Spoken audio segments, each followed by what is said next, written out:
Perkenalkan, saya Sarah Septiani. Di sini saya dan rekan saya akan menjelaskan tentang simulasi Monte Carlo dengan studi kasus seorang pegawai toko diminta untuk memutuskan berapa perkiraan jumlah pesanan kemeja setiap hari dalam 1 minggu ke depan. Assalamualaikum warahmatullahi wabarakatuh. Perkenalkan, nama saya Soleha Deka Hair Utami. Assalamualaikum warahmatullahi wabarakatuh. Perkenalkan, saya Sarah Septiani. Di sini saya akan menjelaskan tentang materi simulasi Monte Carlo. Simulasi Monte Carlo sebuah simulasi untuk menentukan suatu angka random dari sebuah data sampel dengan berdistribusi tertentu. Nah, tujuan simulasi Monte Carlo adalah untuk menemukan nilai yang mendekati nilai sesungguhnya atau nilai yang akan terjadi berdasarkan distribusi data sampling. Jadi, bisa dikatakan simulasi Monte Carlo adalah untuk memprediksi atau memperkirakan suatu nilai yang di masa mendatang. Nah, di sini saya memiliki contoh studi kasus. Misalnya, seorang pegawai toko diminta pemilik toko untuk memutuskan berapa perkiraan jumlah pesanan kemeja setiap hari dalam minggu ke depan. Nah, di sini kita dapat menggunakan simulasi Monte Carlo untuk menemukan nilai perkiraan jumlah pesanan kemeja dalam minggu ke depan. Di sini saya memiliki kotak. Kotak ini adalah data jumlah pesanan kemeja pada minggu lalu. Nah, syarat simulasi Monte Carlo yaitu harus memiliki data yang lalu agar dapat menemukan perkiraan di masa mendatang. Baiklah, di sini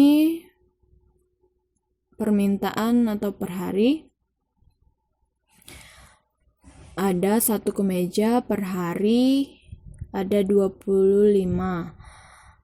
Terus permintaan 5 kemeja ada 10, permintaan 10 kemeja ada 20, permintaan 15 kemeja ada 10, 25 kemeja ada 5, 30 kemeja ada 10, 35 kemeja ada 20. Jadi frekuensi jumlahnya ada 100-100. Selanjutnya, untuk menentukan nilai, kita harus memenuhi beberapa tahap di bawah ini atau berikut ini. Di sini untuk tahap penyelesaiannya. 1. Menentukan nilai distribusi probabilitas yang diketahui secara pasti dari data ini. Data ini dari pengumpulan data minggu lalu. Jadi, kita akan memperkirakan jumlah pesanan minggu depan dengan data ini. Jadi, bagaimana cara menghitungnya? Baiklah, untuk perhitungannya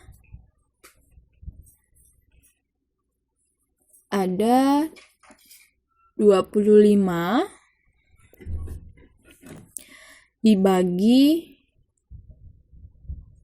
dengan jumlah frekuensi. Nah, di sini tulis saja. Baiklah, selanjutnya 0,20, 0,10, 0,05, 0,10, 0,20.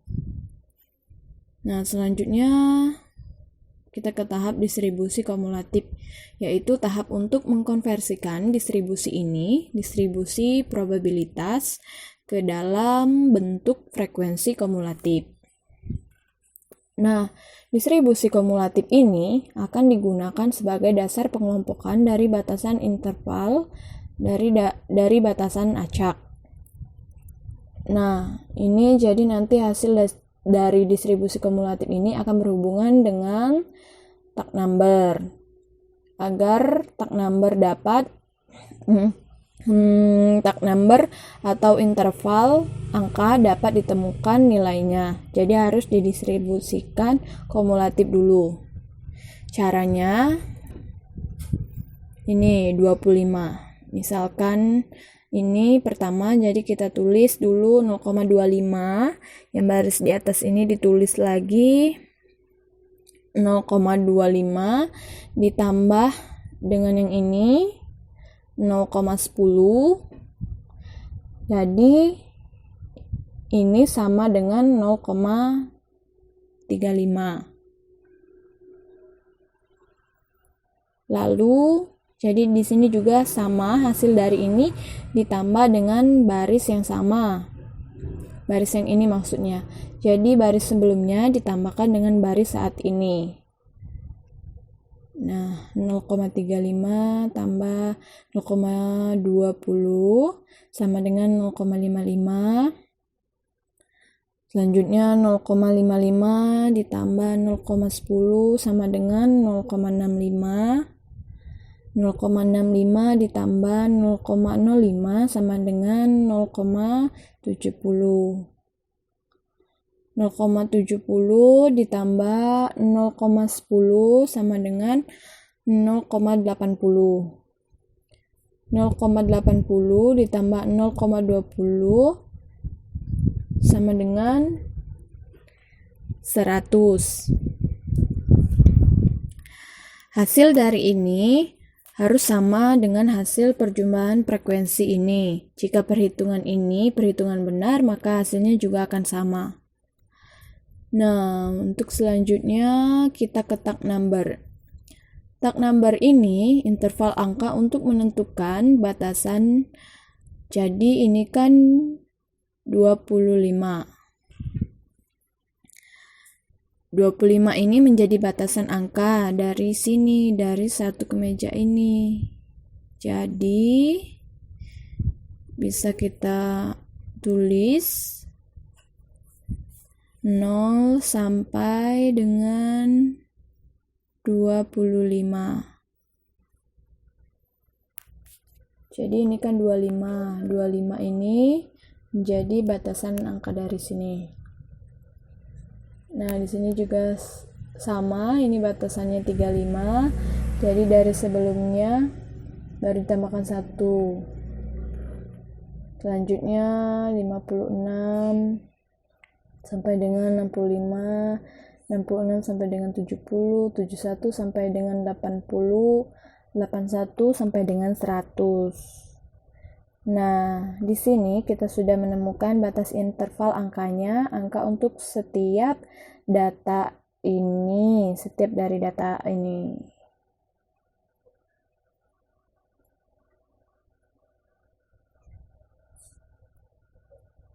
Baiklah, selanjutnya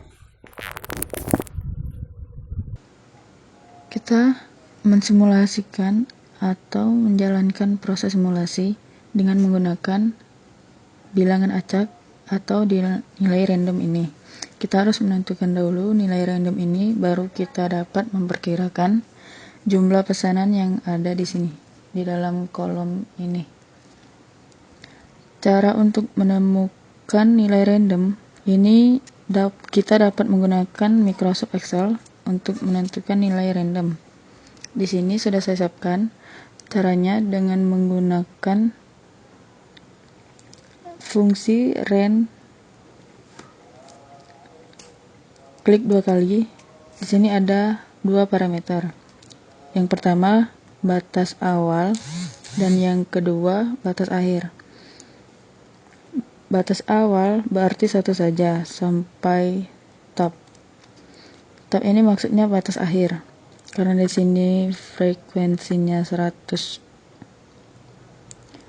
Batas ini 100 dan ini juga 100. Maka kita harus menentukan nilai random juga terakhirnya harus 100. Kita enter saja. Nah, di sini sudah kita dapatkan nilai random. Terus tinggal kita tarik. Nah, sudah dapat.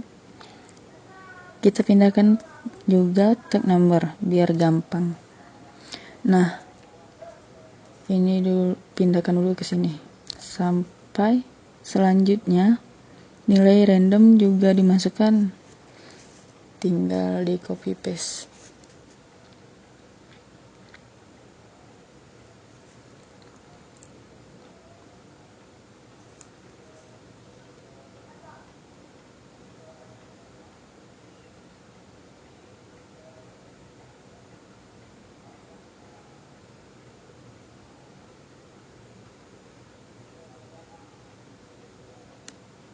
Kenapa kita gunakan nilai random ini? Karena faktor-faktor yang sifatnya tidak pasti. Seringkali menggunakan acak. Jadi sesuatu yang menggunakan yang tidak pasti, bilangan acak untuk menggambarkan kondisi yang acak akan memberikan gambaran dari variasi yang sebenarnya.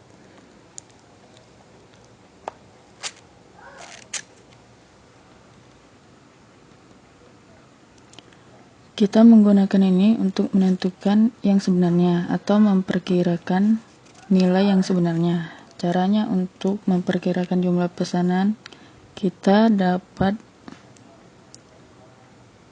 dulu ini 49 dari batasan mana di tag number ini yang mencakup 49. Di sini ada 0 sampai 25, di sini 26 sampai 35, ini 36 sampai 55. Nah, di batasan ini 49 kan masuk ke sini. Jadi ini yang harus kita pilih. Kita ke atas, nomor 3, 10 kemeja. Kita copy dan paste ke hari pertama. Ini kan nilai random 49, terus perkiraan pesanannya 10 kemeja. Nah, terus yang kedua 46 juga sama. Ini 10 kemeja. Jadi kita pas saja. Lalu 11. Dari 11 batasan dari 1. Kita ke atas. 1 itu 1 kemeja. Nah, kita paste. Terus 86. 86 ini di batasan dari yang terakhir. Yang terakhir kolom 7. Dan ada 35 kemeja. Sekarang kita lihat 31 dari batasan ini 2 atau ada 5 kemeja. Copy paste. Nah, 14 ada 1 kemeja. Lalu di hari ke-7 ada 21 ada di kedua, dan 2 ada 5 kemeja. Kita copy dan selesai. Ini adalah jumlah perkiraan pesanan dalam seminggu ke depan di setiap harinya. Di hari kedua 10 kemeja, hari ketiga 1 kemeja, di hari keempat 35 kemeja, di 5 kemeja, di hari ke-6 1 kemeja, di hari ke-7 5 kemeja.